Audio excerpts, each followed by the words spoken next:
Hey guys, it's Kara. Just got the Loot Crate in today.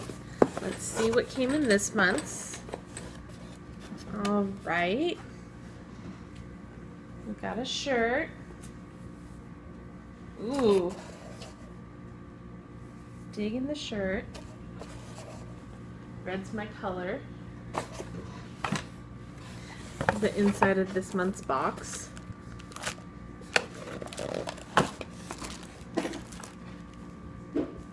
This box came with Princess Bride playing cards.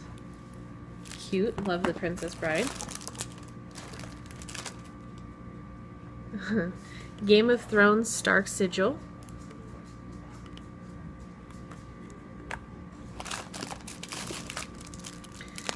A Harry Potter bag tag. Pretty cool. Geeky way to show your luggage. I'm not sure what this one is.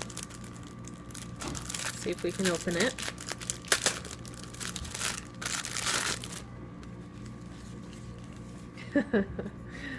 A blow-up crayon. Kids will like that one.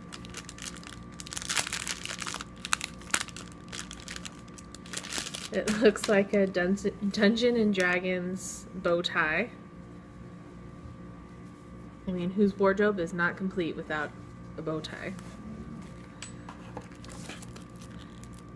A Game of Thrones magnet set. Awesome. Totally gonna use those. And this month's April pin. Alright. Got some awesome things in the box. Gonna totally use a lot of it. Hope you guys enjoyed.